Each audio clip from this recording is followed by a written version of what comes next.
Had the secondary sanctions on Iran and drove them into bankruptcy, and there would have been no October 7th. There would have been no money for Hamas or Hezbollah or anybody else. So I'm always, and as you know, I put secondary sanctions on Iran again. And hopefully they're going to make the right decision, because something's going to happen one way or the other. It's very simple.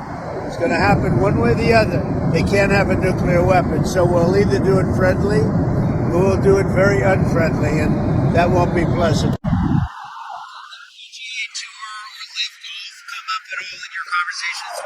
Prince? No. You mean the live? No, we didn't discuss it. What about the Saudi intelligence agent? The 9/11 families want a Saudi intelligence agent to be extradited to the United States to face charges for 9/11. Did that come up in conversation? No. But I know all about it, but it didn't come up. On Israel, you're not going to Israel. Does this trip sideline Israel at all? No, not at all. No, this is good for Israel. Having a relationship like I have with these countries, Middle Eastern countries, essentially all of them, well, I think it's very good for Israel. Again on Israel, on the hostage deal, did any of your people speak with Israel about the release of the American hostage?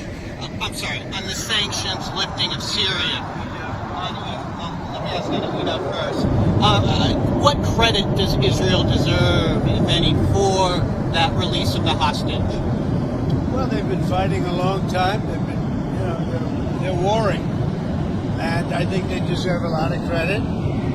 I think my people deserve a lot of credit, maybe the most credit.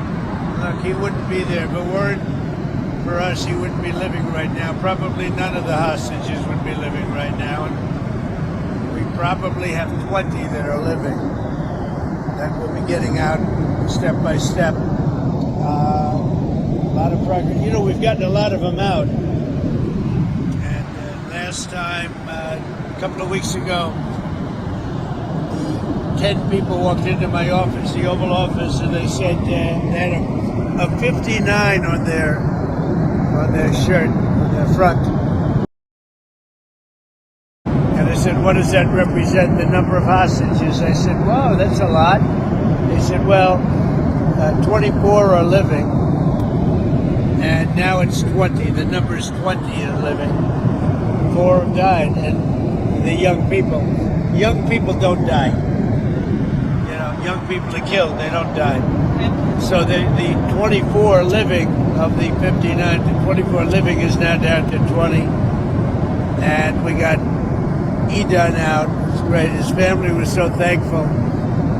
We did a good job with that. We'll continue to do it. What happens on Thursday if President Putin doesn't show up in Turkey for the talks with Ukraine? What will you do? Well, I don't know if he's showing up. I know he would like me to be there. And that's a possibility. If we could end the war, I'd be thinking about that. Now, tomorrow, we're all booked out. You understand that? We're all set. But you he I goes. go UAE tomorrow. And so we have a very full situation. Now, that doesn't mean I wouldn't do it to save a lot of lives and come back. But, I think they're thinking about something. I don't know that he would be there if I'm not there. We're going to find out. Marco's going, and Marco's been very effective. How are you feeling about how Putin is handling this? I know you had said a few weeks ago you thought maybe how Putin is handling this. You said a few weeks ago you thought maybe he was tapping you I'll let you know along. in a week. I'll let you know in a few days. Mr. President, on Israel again, has any of your team been in touch with Israel, your team, about lifting the sanctions on Syria? What's their reaction? Well, in touch. I mean, we told them we're doing it. The reason I did it, and I think it's been very popular, actually, certainly in the Middle East it's been popular with virtually everybody. But the reason I did it is because I spoke with President Erdogan, who I get along with very well, and I spoke to Mohammed, as you know, I was with him, and they thought it was very important to do. It gives them a much better chance of survival as a country. Thinks about it? I think what's happened is Turkey feels we should do it, other countries should. If you looked at my speech last night, which I assume most of you were at, I think the biggest applause was when I said that we're lifting the sanctions on Syria. And that's because they want to give Syria a chance to live and to be great, etc. An Emirati government-backed firm did a $2 billion deal. An Emirati government-backed firm did a $2 billion deal using the Trump digital coins. How did that deal come about? I don't know anything about it. I really don't know anything about it. But I'm a big crypto fan, I will tell you. I've been that from the beginning, right from the campaign. I'm a believer in crypto, and if we're not going to do it, China's going to do it. It's the way I look at it. It's like AI. I'm a believer in AI because we have to have it. We're leading China by a lot. And in crypto, we're leading China by a lot. So I'm a big crypto fan. Senator Schumer said he wants to block your Justice Department political appointees until he gets answers about questions. Schumer's, he's become a Palestinian. Something wrong with him. I don't know. I've known him a long time, and there's something wrong. He's lost his confidence totally, and it's just something wrong with him. I don't know what it is with Schumer. Yeah, did you have a question? Go ahead.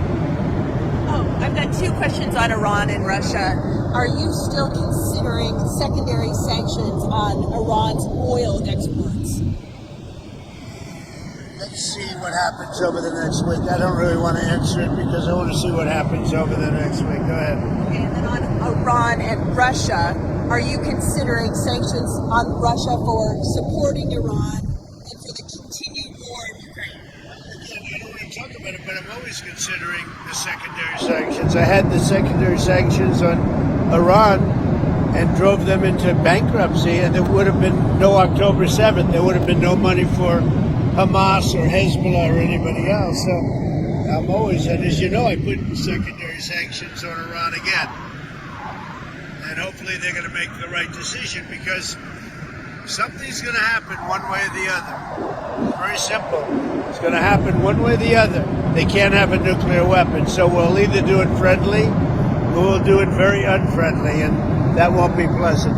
Thank you very much, everybody. You have been constructing the world's tallest skyscrapers in Jeddah and Dubai.